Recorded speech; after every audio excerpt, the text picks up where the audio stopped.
Hello everyone, welcome back. This is part 6 of the Solid Design Principles tutorial.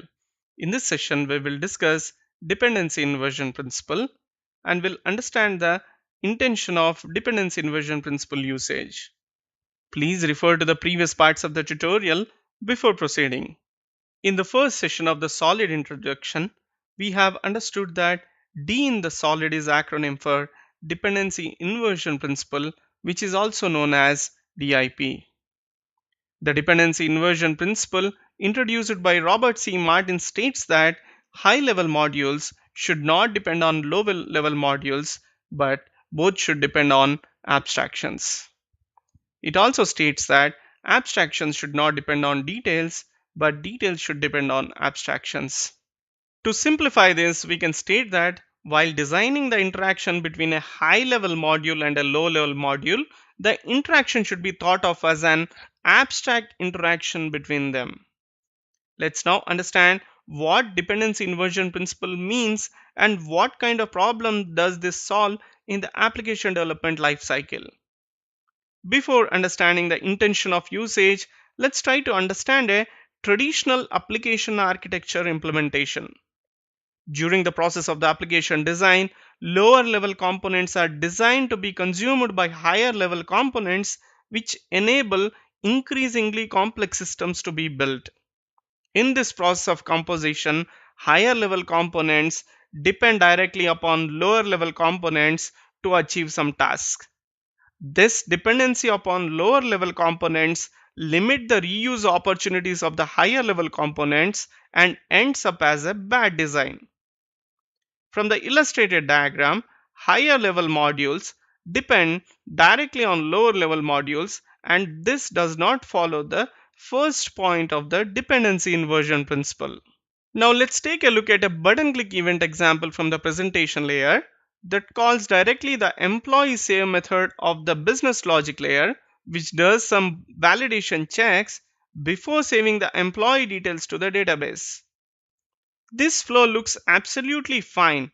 However, we are coupling different layers as said earlier, and any further changes are complicated and cumbersome. Now let's see this problem with a sample code. Notice from the given code, the business logic layer is directly dependent on the lower level data access layer, and it's hard to perform any unit test on this code as both are coupled. Of course, we can do some amount of testing on the data access layer, but imagine if the data access layer need to be further extended to SQL and XML layers. If we need to do that, implementation to extend it becomes tedious and much more complicated. Hence, based on the dependency inversion principle, we apply an abstraction to decouple these layers. In order to achieve that, we introduce an interface that acts as abstraction so that both these modules are decoupled. This decoupling is demonstrated in the representation diagram, and further we can rewrite our code as shown on the screen. If you take a look at this code, based on the pictorial representation diagram, we have introduced the interface which is extended by the data access layer and referred in the business logic layer. Hence, we can say that iRepository layer acts as abstraction between these two modules. Adapter design pattern can be seen as an example which is applying the dependency inversion principle. That is, the high-level class defines its own adapter interface, which is the abstraction that the other high-level classes depend on. The adapter implementation also depends on the adapter interface abstraction. However, we are not going into the detailed discussion of adapter design pattern as it's out of scope of this session. For more details on the adapter design pattern, we strongly recommend you to refer to the adapter design pattern tutorial.